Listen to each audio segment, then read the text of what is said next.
Hi friends, எல்லாம் எப்படி இருக்கீங்க? I hope you are doing well. இன்றைக்கி நம்ம ஓனாக ஒரு ஜைரோஃபோன் செஞ்சு அது எப்படி ஒர்க் ஆகுதுன்னு கற்றுக்க போகிறோம். இதுக்கு தேவையான மெட்டீரியல்ஸ் இதோ.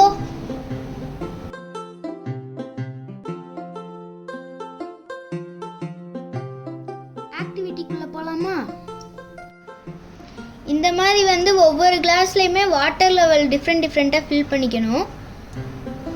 ஸ்டீல் டம்ளர் யூஸ் பண்ணுறதுனால பண்ணிக்கலாம், இல்லை கிளாஸ் டம்ளர் யூஸ் பண்ணாலும் பண்ணிக்கலாம்.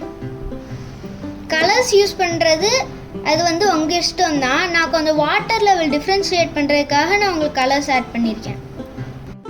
இது வெறும் வாட்டர்லையுமே ஒர்க் ஆகும். இப்போது ஒரு ஸ்பூன் எடுத்து எல்லா டம்ளர்லையும் டேப் பண்ணி பாருங்கள். சைலோஃபோன் சவுண்ட் வருதா? இதுதான் ஹோம்மேட் சைலோஃபோன். இந்த சைலோஃபோனை வச்சு நான் கொஞ்சம் 2 பார்ட் நான் உங்களுக்கு ப்ளே பண்ணி காமிக்க போகிறேன்.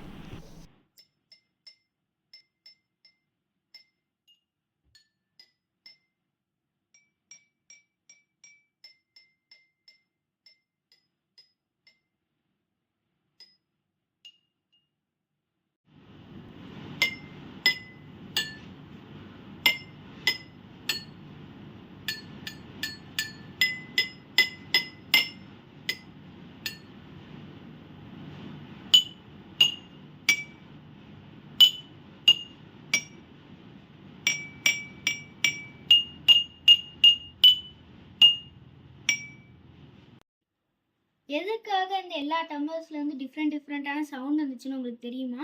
தெரிஞ்சால் சரி, தெரியாதவங்க தெரிஞ்சுக்கோங்க.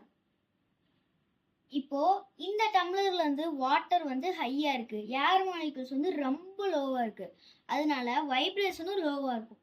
இப்போது அதுவே இந்த டம்ளரில் பார்த்தீங்கன்னா வாட்டர் லோவாக இருக்குது, ஏர் மாலிகுல்ஸ் ஹையாக இருக்குது, அதனால வைப்ரேஷன் ஹையாக இருக்கும். ஒவ்வொரு கிளாஸில் இருக்க வாட்டர் லெவலும் ஏர் மாலிகுல்ஸும் நம்மளுக்கு டிபெண்ட் பண்ணி தான் நம்மளுக்கு டிஃப்ரெண்ட் சவுண்ட் ப்ரொடியூஸ் ஆகுது. இப்படி தான் சைலோஃபோன் ஒர்க் ஆகுது. இந்த ஆக்டிவிட்டி உங்களுக்கு பிடிச்சிருந்துச்சுன்னா வீட்டில் ட்ரை பண்ணி பாருங்கள். உங்களுக்கு பிடிச்ச சாங்கையும் கம்போஸ் பண்ணி பாருங்கள். தேங்க்ஸ் ஃபார் வாட்சிங். இந்த வீடியோ பிடிச்சிருந்தா லைக் பண்ணுங்கள், ஷேர் பண்ணுங்கள், சப்ஸ்கிரைப் பண்ணுங்கள். அடுத்த வீடியோவில் பார்ப்போம். பாய்.